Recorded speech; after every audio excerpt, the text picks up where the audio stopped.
चर्चा के सत्र की शुरुआत करता हूं और आरंभ में आदरणीय श्री मोहन गेहानी जी को निमंत्रित करता हूं कि वे अपना विचार स्पष्ट करें सिंधी से अंग्रेजी में अनुवाद। श्री मोहन गेहानी। साथियों,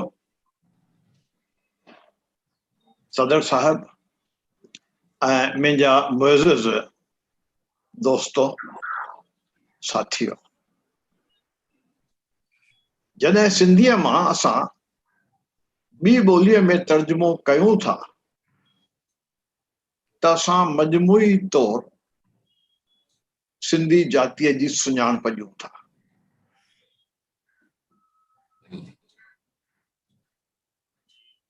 पंहिंजो ही पेपर मां शुरू कयां उन खां अॻुवाट मां किन दोस्तनि जा शुकराना मञण थो चाहियां, छाकाणि जो भोपाल में मूं वटि त हिकु बि किताब कोन्हे। श्री साहिब बिजाणी,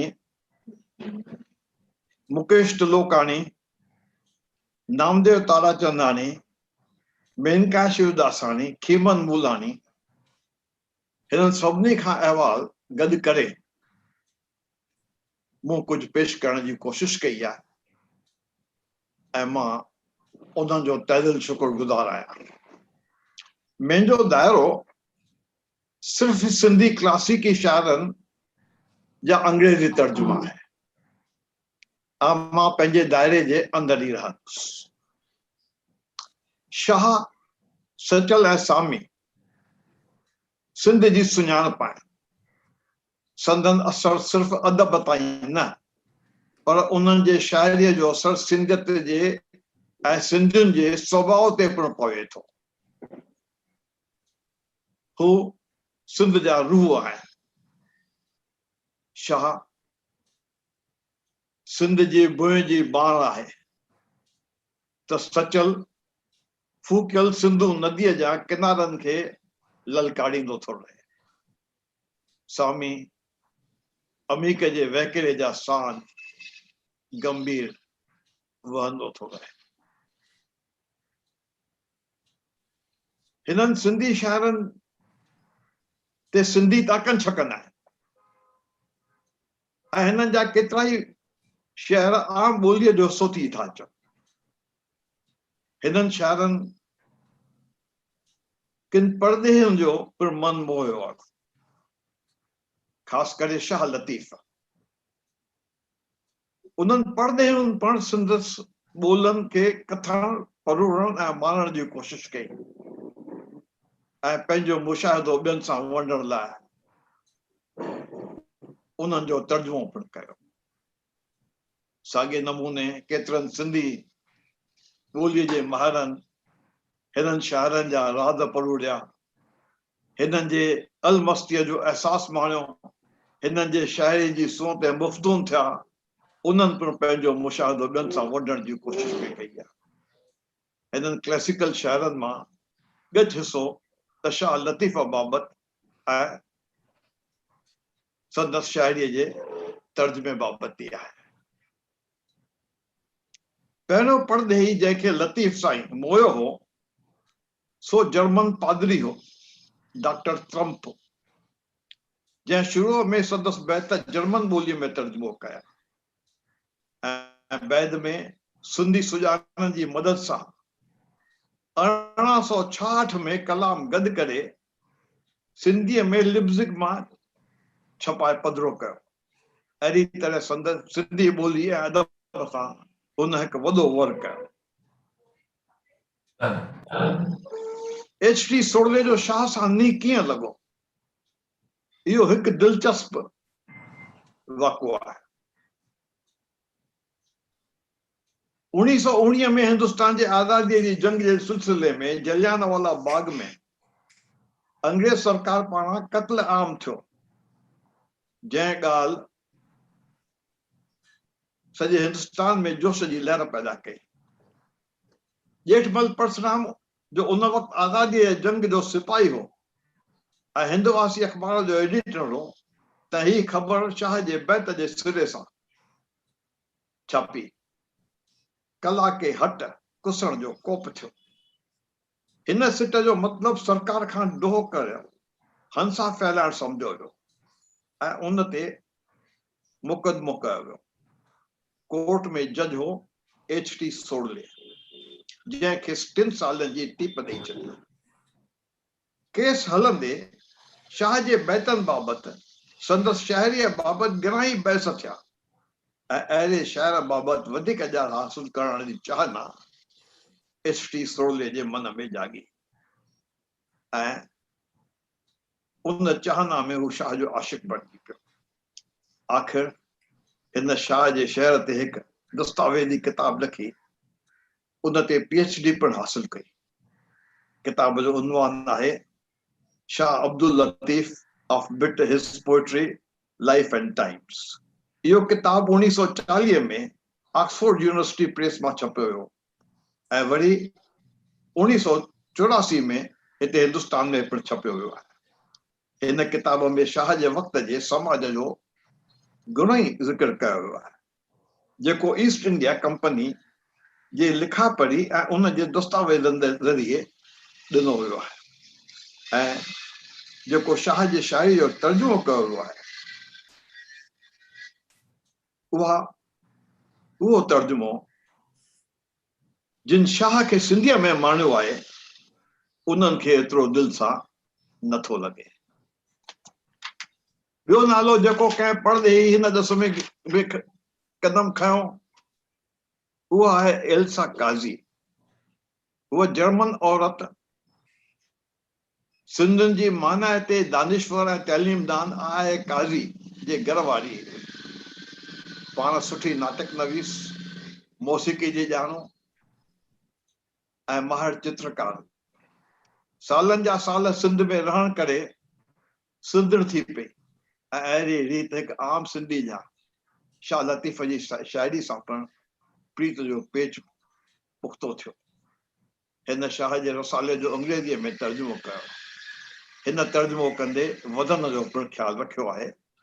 इहा हिन जे तर्जुमे जी वॾी कामयाबी ॾेखारी। हिते तर्जुमे जा मिसाल ॾियणु गैर वाजिब, खाली हिकु ई मिसाल ॾींदुसि, न थींदो। आगम कया अलाह सारंग मां, आगम कया अलाह लॻ पेरुं लतीफ़ चए, ॿेलर जी पालाट सी पटन जलिया, वाह वाज वॾाई कया मथे गस गाह, सांगियुनि वरिया सहा उठन आब अगूंदरो।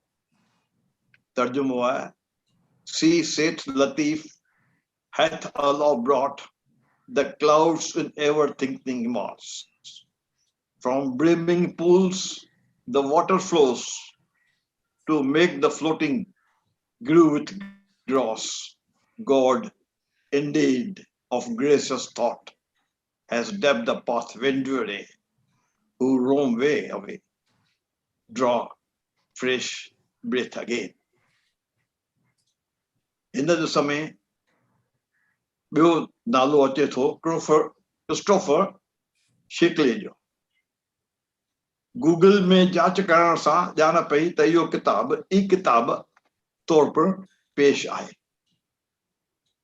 मां सम्झां थो त इहा ॼाण नामदेव तारा चंदाणीअ जे लाइ सो अहमियत भरी थींदी। हिन किताब बाबति हिन तरह ॼाणायल आहे, the title means the message, it forms the part of Murthy Classical Library of India, published by Harvard University, and is easily accessible and bilingual in Sindhi and English translation। इन किताब जी खूबी इहा आहे त ही सिंधी ऐं अंग्रेज़ी ॿिन्ही ॿोलियुनि में as a E book computer ते अवेलेबल आहे। साॻे नमूने गुरदयाल मलिक 1949 में किताब शाये करायो, divine dwellers in the desert. VS Nepal पंहिंजे किताब बियॉन्ड बिलीफ में पिणु शाह लतीफ़ जो ज़िक्र कयो आहे, पर उन जी शाइरीअ जो तर्जुमो थियल उन किताब में नथो मिले। साॻे नमूने नौजवान अंग्रेज़ी लेखक आतिश तसरीर पर पंहिंजे किताब stranger to history through Islamic land में पिण शाह लतीफ़ जो ज़िक्र कयो आहे। ॾही माहिरनि जिन क्लासिकी शाइरनि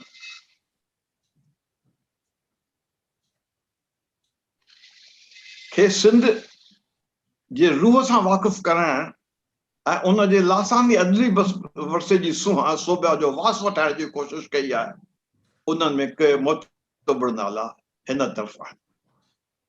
गुलाम अली अलाना हिकु किताब पेश कयो आहे क्लासिकल पोइट्स ऑफ सिंध, जंहिंमें हुन शाह इनात, शाह लतीफ़ ऐं सामी जी शाइरी बाबति लिखियो आहे ऐं उन्हनि जे शाइरीअ मां कुझु टुकड़ा ॾिनल आहे। हीअ किताब पंहिंजे लेखे अहमियत थो रखे। हिकु ॿियो किताब आहे सिलेशियल सनराइज फ्रॉम सिंध जो अब्दुल गफूर जो आहे। मूं वटि 1986 जे छापे जी ॼाण पहुती आहे। दुरे शहवा साईं GM सैद जी न्याणी शाह लतीफ़ ते डॉक्टरेट कई आहे ऐं संदसि किताब जो उनवान आहे पोएट्री ऑफ शाह अब्दुल लतीफ़। उन किताब में हुअ लिखे थी त खेसि हैरत थी थिए त सूफ़ी मते में जेको दर्जो मुर्शिद खे ॾिनो वियो आहे, शाह लतीफ़ जे शाइरी में उन जो किथे बि ज़िक्र नथो अचे। खेसि ख़त लिखी ॿुधायो हो त इहो शाह जे जोगियुनि ऐं सन्यासियुनि जी संगत करे मुमकिन हुजे, छाकाणि जो भक्ति पंथ जे हिकु मते मूजिबि ख़ालिक सां सिधो रिश्तो भगत जो थींदो आहे ऐं कंहिं बि टाकड़ जी गुंजाइश न हूंदी आहे। अहिड़ी तरह शाह हिकु निज सिंधी सूफ़ी ख़्याल पेश कयो आहे जो ईरानी सूफ़ी मत खां निरालो आहे। हिंदुस्तान में मोतीलाल जोतवानी पिण शाह लतीफ़ ते डॉक्टरेट कई। मशहूर शाइर हरी दिलगीर अंजू माखीजा सां गॾु शाह जा के चूंड बैत तर्जुमो कया सीकिंग द बिलवेड जे नाले सां। ॿिन्ही जो गज़ल तर्जुमो काफ़ी असरदार आहे ऐं शाइरीअ जे रूह खे घणे क़दुरु झटे सघियो आहे।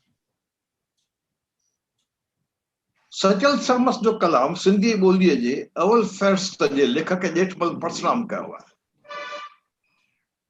उनवान रखियई सिलेक्टेड पोएट्री ऑफ सचल। हक़ीक़त में ॼेठमल परसराम जी तबियत पिण सचल जा कुझु क़दुरु बाग़ी हुई।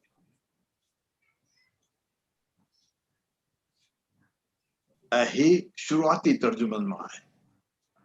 ॼेठमल परसराम जो शाह ऐं शेक्सपियर जी भेट ते मज़मून पढ़ी इहो गहरो अहसासु थियो त अंग्रेज़ी साहित्य जो खेसि केतिरो न गहरो अभ्यास आहे ऐं हू उमिरि ताईं कट्टर सूफ़ी थी वियो। विरांङे वक़्तु ज़ोड़ीअ खेसि इलाज लाइ बम्बई आंदो वियो, पर हू वापसि वञी न सघियो। हिननि सां ॿिए नामूर आलिम प्रोफेसर कल्याण लावाणी सचल ते अंग्रेज़ी में मोनोग्राफ लिखियो आहे, जंहिंमें केतिरनि ई बैतनि जो तर्जुमो ॾिनो अथाईं। इहो किताब साहित्य अकेडमी पारां छपायो वियो आहे। सामीअ ते हिकु ई किताब अंग्रेज़ी में तर्जुमे में मिले थो। उहो आहे शांति शाहाणीअ जो। श्री शांति शाहाणी रोज़ानी अख़बार हिंदुस्तान या हिंदुस्तान किताब घर में कमु कंदो हो ऐं खेसि ज़िंदगी घणो वक़्तु साथ न ॾिनो। इन किताब जो सिरो आहे सॉन्ग ऑफ द स्प्रिट। इहो किताब 1946 में छपायो वियो हो।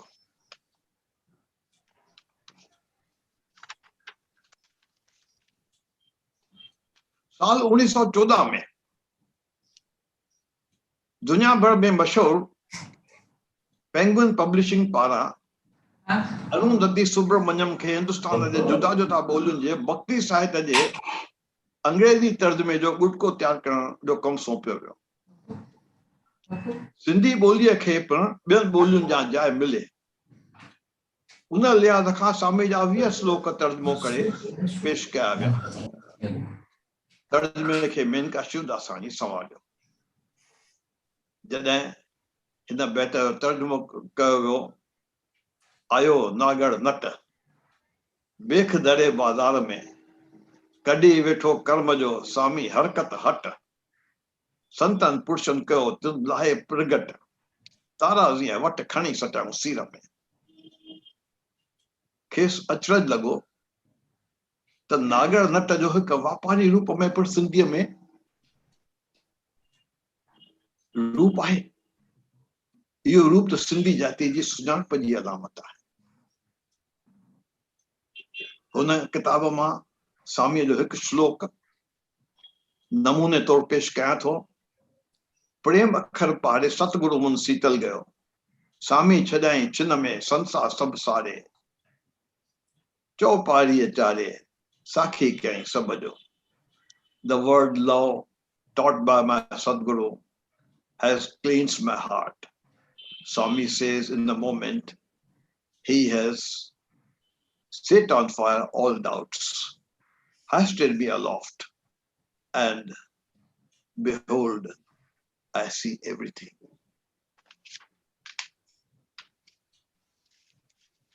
सूफी लगाड़ी वॉशिंगटन में वेही शाहजहा 100 बैत हुसन मुजतबा खां तर्जुमो कराए फेसबुक ते रखिया। बड़ौदे में रहंदड़ लखीअन प्रजाणी पंहिंजे हिकु साथीअ जी मदद सां काफ़ी बैत अंग्रेज़ी में तर्जुमो कया ऐं उहे पिणु साहित्य अकेडमी छपाइण जी मंज़ूरी ॾिनी आहे। राम दरियानी ऐं अंजू माखी जा सतल कलाम पिणु तर्जुमो कयो आहे, जो पिणु उमेद त जल्द पूरो थींदो। अहिड़ी तरह इहो तर्जुमे जो कारवां अॻिते रवां दवां थींदो रहंदो। हिन कम में को बि फुल स्टॉप कोन्हे, इहो मुंहिंजो विश्वास आहे। महिरबानी।